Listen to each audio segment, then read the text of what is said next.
O Marco, eu queria trazer para a nossa conversa o Caio Augusto, que já está aqui com a gente, economista do Terraço Econômico. Caio, muito obrigada, viu, pela sua participação. Seja muito bem-vindo à BMC News. Bom dia. Bom dia, Paula. Bom dia, Marco. Bom dia, Paulo. Bom dia, Marco. Tudo bem? Tudo ótimo. Caio, muito obrigada pela sua participação. Eu queria falar com você, a gente falou bem no comecinho agora dessa edição aqui da BMC News sobre o pacote de estímulos à economia americana. A democrata Nancy Pelosi, o presidente do Congresso americano e representantes do governo, eles afirmaram que tiveram ali um progresso o suficiente para continuar as negociações hoje. Eu acho que o mercado aguarda muito, né, essa aprovação. Queria que você falasse para a gente como que você avalia as negociações em torno dessa aprovação desse pacote de estímulos. Qual que seria o maior impasse ali, no seu ponto de vista, entre republicanos e os democratas? Acredito que o maior impasse que exista nesse período é em relação ao próprio período eleitoral que se aproxima. Tanto é que da última vez, né, que nós aqui, o Terraço, estivemos aqui conversando, a discussão era: não tem como não aprovarmos um pacote, porque a situação continua extraordinária e continua demandando a aprovação de um pacote. Porém, agora a situação, poucos dias depois da nossa última conversa, foi: não vamos aprovar um pacote enquanto não tivermos as eleições definidas. Eu acredito que, como isso depende muito mais do legislativo dos Estados Unidos do que do executivo, esse encontro de ideias vai permitir, sim, que seja aprovado um pacote, e eu acredito que deve ser muito em breve. De novo, porque a situação continua extraordinária e continua demandando. Isso, apesar dos efeitos eleitorais, como é que eu posso dizer? Às vezes uma cartada final do Trump para dizer que contribuiu positivamente para a economia dos Estados Unidos nessas proximidades, né? Até porque ele tem aí se distanciado um pouco do Biden em intenções de voto, mas depende mais diretamente do legislativo do que exatamente diretamente do Trump em si. Então eu acredito que essas negociações devem evoluir e devem ser fechadas. Até queria entrar nesse gancho que você falou do Trump aí, dessa carta na manga, aproveitando isso, para falar um pouquinho, trazer a nossa discussão para as eleições americanas. Amanhã tem um grande debate entre Joe Biden e o Trump, eles se enfrentam, né? O último debate antes das eleições.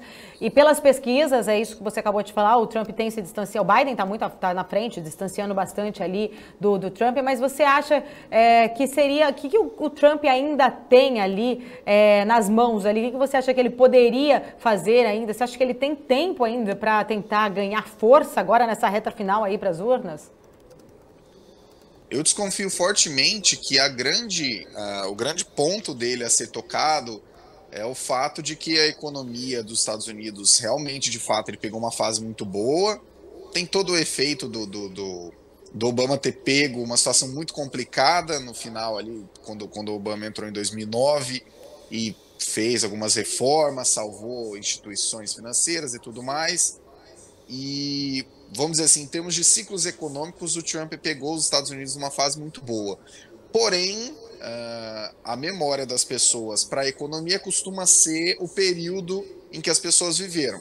Se a gente fazer uma analogia com o Brasil, por exemplo, os anos 2001 a 2010 foram mais positivos na economia do que o que a gente observou entre 2011 e 2020, estamos vendo agora. As pessoas, na média, vão sempre olhar da seguinte maneira: quem era o presidente do Brasil na época em que a economia ia muito bem? Por exemplo, nesse caso, o Lula. E os presidentes do Brasil na época em que a economia não ia muito bem? A Dilma, o Temer e agora o Bolsonaro. Em termos de ciclos econômicos, isso é uma conversa mais ampla, porque se for parar para pensar, se as pessoas forem refletir mais adequadamente em relação aos Estados Unidos, elas deveriam falar: estávamos em uma situação muito boa pré-coronavírus, por reformas que foram efetuadas, por salvamentos de empresas que foram realizados pelo Obama e por cortes de impostos para empresas que foram feitos pelo Trump. Então não é uma coisa tão isolada. Ainda assim, como a gente viu tanto no debate, no primeiro debate presidencial, quanto no debate dos vices, a questão das tarifações deve continuar muito em evidência. Porque, de um lado, Joe Biden afirmou que vai aumentar a tributação das empresas dos Estados Unidos e não vai aumentar palavras dele, colocou isso aí até no Twitter, não vai aumentar a tributação de quem ganha menos de $400 mil por ano. Então, eu acredito que a grande carta na manga do Trump não seja nem necessariamente dizer que ele vai reduzir alíquotas, mas que ele não vai aumentar alíquotas. Se for parar para pensar, aumento de carga tributária, por mais necessário que seja, a depender do período que se passa, e agora, por exemplo, todos os países do mundo aumentaram sua dívida, acaba sendo necessário para financiar isso aí num curto, médio prazo. Por mais necessário que seja, nunca é boa notícia. Ninguém quer dar essa notícia. No mundo inteiro, ninguém quer dar essa notícia. Então, eu acho que essa deve ser, se tem alguma grande carta na manga, alguma grande argumentação que possa ser utilizada, vai ser essa aí. Eu quero trazer o Marco Saravalho para a nossa conversa e fazer uma pergunta, deixar uma pergunta aqui no ar para vocês dois. Uma outra preocupação sobre os casos de reinfecções, né, de reinfecção de coronavírus e também de uma segunda onda de Covid-19 lá na Europa. A gente viu ali Irlanda, País de Gales já tomando providências mais radicais ali. Eu queria saber a opinião de vocês dois, o que vocês acham? Você acha que isso pode, de certa forma, sinalizar um crescimento menor na economia mundial, um pouco abaixo das expectativas? Quero começar com o Marco nessa agora. Bom, a leitura, acho que o Caio, bom dia, Caio.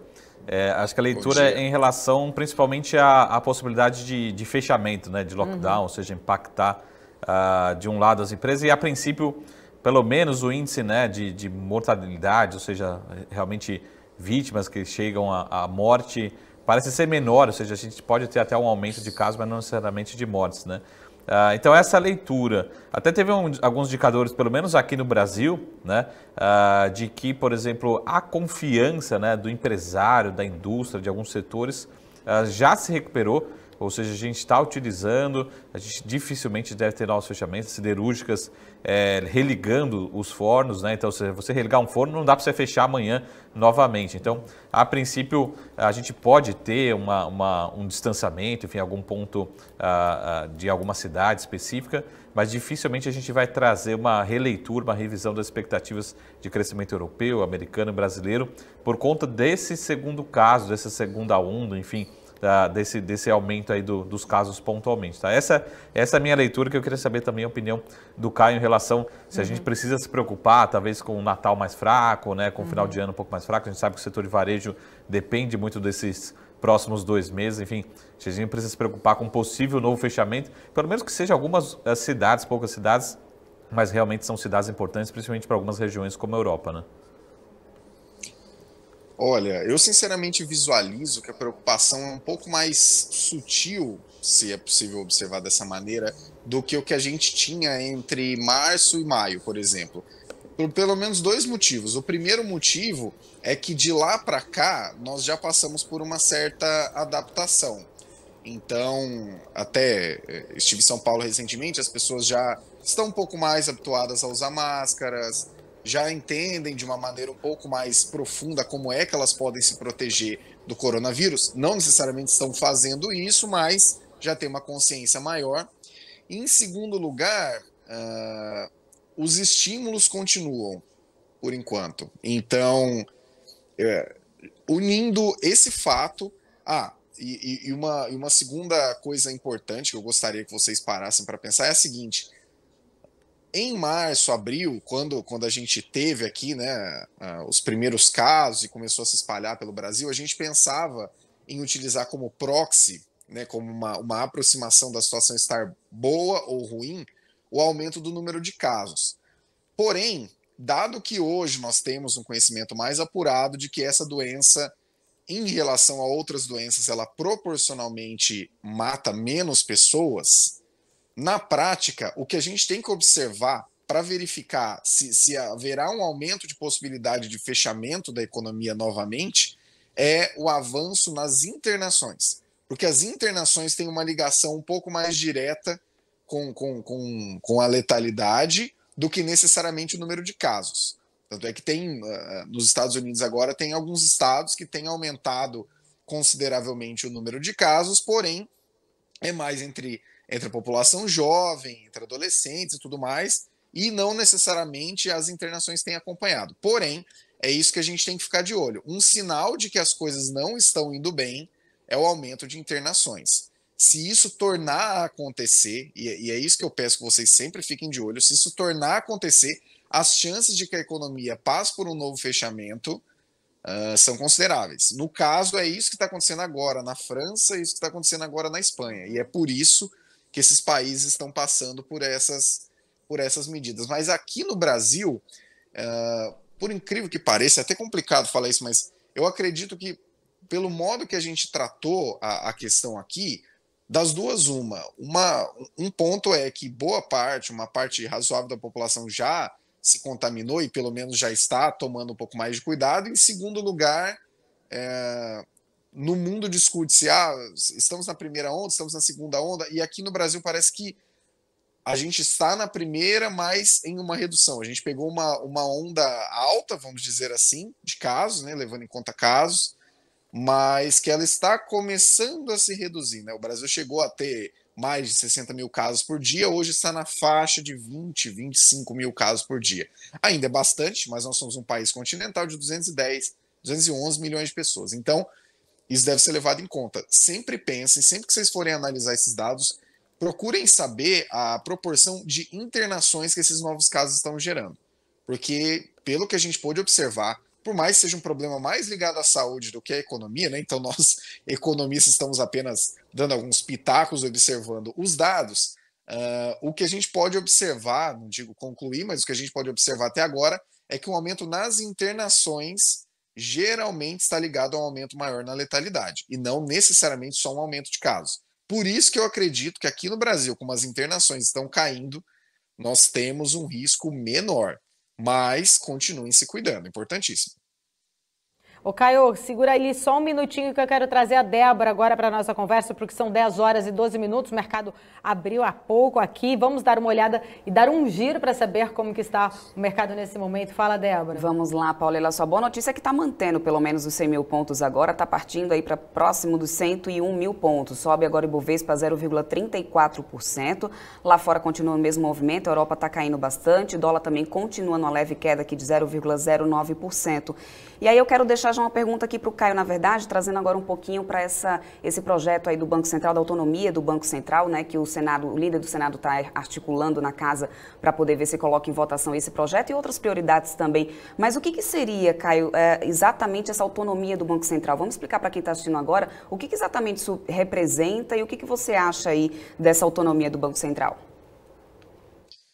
A autonomia do Banco Central é o seguinte, um governo ele tem dois tipos de medida, dentre as diversas atuações que ele pode ter.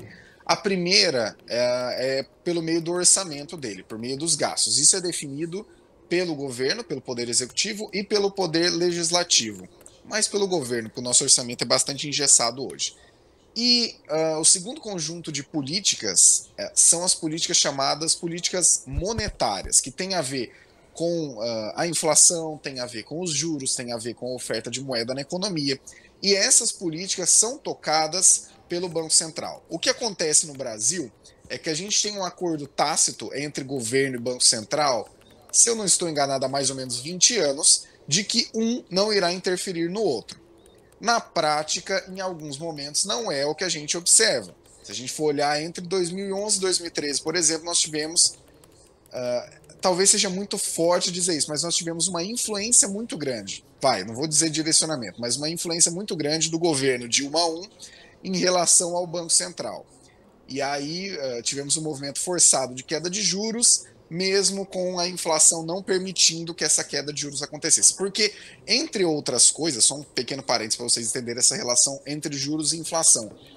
Os juros são o custo do dinheiro, e eles existem para direcionar quais serão os avanços gerais de preços dentro da economia. Então é por isso que os juros têm essa função. A independência do Banco Central ela é muito importante de acontecer porque você fica mais focado na expertise técnica do Banco Central, que é uma casa dentro da instituição, dentro da estrutura pública do Brasil, é sempre uma casa muito respeitada, muito técnica. Você deixa em separado as intenções do Banco Central, que é a de manter, em termos gerais, de manter a estabilidade da moeda, da inflação e tudo mais ao longo dos anos, com foco no longo prazo, das intenções de curto prazo de qualquer que seja o governante que esteja lá. Que pode ser que ele tenha boas ideias e permita tacitamente que o Banco Central seja independente, não interfira, ou ele pode querer dar sua contribuição e dizer, agora nossos juros vai ser zero e tudo mais. Esse tipo de coisa pode acontecer. A partir do momento que a gente estiver na letra da lei que isso não vai mais acontecer, que legalmente o Banco Central é independente, aí essa independência fica oficializada. Porque, digo de novo, é uma independência que acontece num acordo tácito entre governos que nós tivemos no Brasil desde o começo dos anos 2000, basicamente desde a lei de responsabilidade fiscal, ali na virada do século, e desse período até agora. Porém, é importante que a gente tenha isso. E é legal a gente comentar, se alguém falar assim, por exemplo, eu lembro que na época da campanha eleitoral em 2014 se discutiu, que a Marina, na época, queria colocar essa questão para ser discutida. E aí, algumas campanhas eleitorais levantaram, mas os banqueiros vão definir o futuro dos salários. Isso não tem nada a ver. A independência do Banco Central diz muito mais sobre como o Banco Central, que comanda as políticas monetárias, que eu acabei de dizer, referentes à moeda, à inflação e tudo mais, como o Banco Central vai cuidar das políticas monetárias com o seu horizonte de médio e longo prazo, mais longo prazo. E isso fica inseparado do governo, do governo, qualquer que seja o governo, ressalto aqui. Aproveitando esse assunto, eu já queria perguntar para o Marco Saravalho. Marco, você acha que essa notícia da autonomia do Banco Central deve ser bem recebida pelo mercado? Então, esse assunto já não é um assunto novo, né? Esse assunto já tem alguns anos e a gente está se aproximando dele, né? Então, talvez realmente seja aprovado essa semana. Sempre tem uma leitura, né, de um copo cheio e um copo meio vazio. Né? Acho que é importante, assim, como a gente pegar países de referência, países maduros, talvez os Estados Unidos seja uma das grandes referências nesse tema, né? Ele mostra independente e mostra muito eficiente por conta dessa independência, até principalmente pelo bom controle inflacionário, mas também assumindo um mandato duplo, ou seja, tanto a inflação como o lado também da geração de empregos, né? Mas aí aqui no Brasil a gente sabe também que tem muita influência, né? O Brasil sofre de influência política. Nos Estados Unidos, por exemplo, o Twitter passou quase seu mandato inteiro, né, reclamando das decisões do Banco Central americano, mas ele nunca influenciou diretamente, né? Só ali publicamente nas redes sociais. Então essa é a preocupação talvez aqui para o Brasil, né? Quando você traz mais um objetivo do Banco Central também de estimular a economia, de estimular também a geração de empregos, talvez a gente também pode ter essa influência política, essa preocupação, mesmo sendo independente. Mas a leitura deve ser bem recebida, pelo menos a leitura é essa, de controle inflacionário, foco, independência, de repente ter até mandatos independentes, né, não necessariamente acompanhar, como nos Estados Unidos, né, acompanhar as eleições. Então tem uma série de benefícios, principalmente para a consistência, a previsibilidade da nossa, como o Caio falou, da política monetária, do controle inflacionário e agora também, possivelmente, também da geração de emprego. Então, deve ser uma notícia bem recebida para as bolsas, para o país, como a gente fala, uma melhor previsibilidade, uma melhor segurança jurídica, é isso que o Brasil está precisando, olhando para o copo meio cheio, né? Agora, minha próxima pergunta para o Caio seria, Caio, qual que é a sua opinião sobre o governo em respeito às privatizações? O Guedes disse ontem até que gostaria de privatizar a Caixa. Como que você avalia essa fala do ministro da Economia?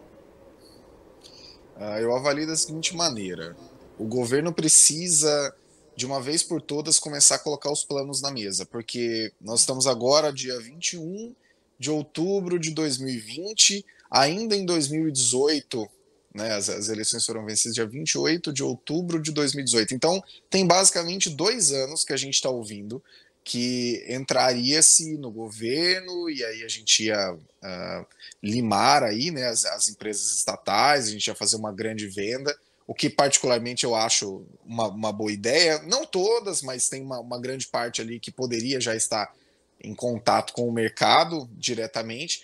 Mas eu acho que é o seguinte, todo o processo de privatizações ele envolve um certo caminho entre colocar o projeto na mesa, trazer bancos de investimento para fazer uma certa prospecção, verificação de valor, desenho dos leilões que vão para que os participantes efetivamente façam essa aquisição. Então, eu acho que tem que ser trazido isso para a mesa com uma seriedade maior.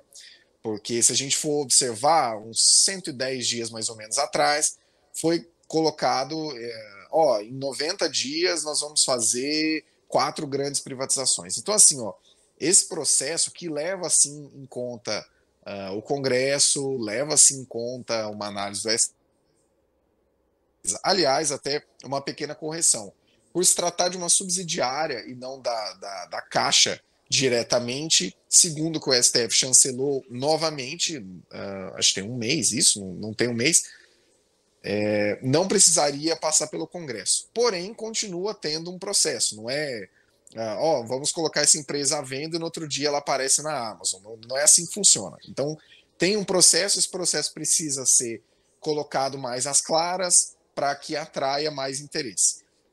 Aliás, interessados a gente sempre tem, a gente tem um conjunto de estatais bastante grande, bastante amplo no Brasil, que tem uma presença e uma capilaridade razoável, né? Tipo, Correios, por exemplo, temos aí um grande exemplo. Esse braço digital da Caixa é interessante porque ele nasceu basicamente para o auxílio emergencial, então temos mais de 50 milhões de usuários nele, então tem aí uma atratividade legal, muito provavelmente vai receber ofertas, mas é o que eu falo.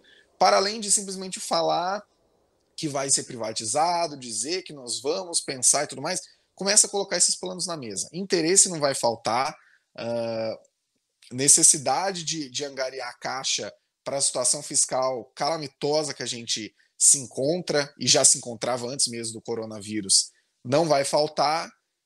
E se for ser bem sincero, oposição a isso, eu acredito que não vai ter muito, apesar de vocês colocaram aí, né, que representantes de um sindicato da Caixa apontou que isso não deveria acontecer e tudo mais, mas sindicatos apontaram que a gente não deveria ter privatizado a Vale foi privatizada, a Telebrás a mesma coisa. Então, assim, é preciso colocar os planos na mesa e começar a executar, porque sem isso teremos aí mais uma promessa não cumprida. Isso é muito ruim. E falando um pouquinho rapidamente sobre a questão do Caixa tem muitos usuários que criticam muito, né? Abriu ali muita brecha até para fraude. Algumas pessoas acabaram só cadastrando um e-mail, acabaram tendo fraude. Eu estou falando isso por causa de um comentário que o Thiago acabou de falar aqui, esse app da Caixa é simplesmente terrível, uma lenda apenas para finalizar o cadastro. Ainda tem muita coisa também ali para melhorar nesse assunto. Ô Caio, eu queria encerrar aqui a sua participação, quero te agradecer muito, especialmente pelo esse tempo que você teve aqui conosco, te desejar um ótimo dia e dizer que estamos aqui sempre quando você tiver um tempinho na sua agenda, será muito bem-vindo. Muito obrigada, viu? Maravilha, muito obrigado, Paula, Marco, todo mundo. Estamos aí, já sabe.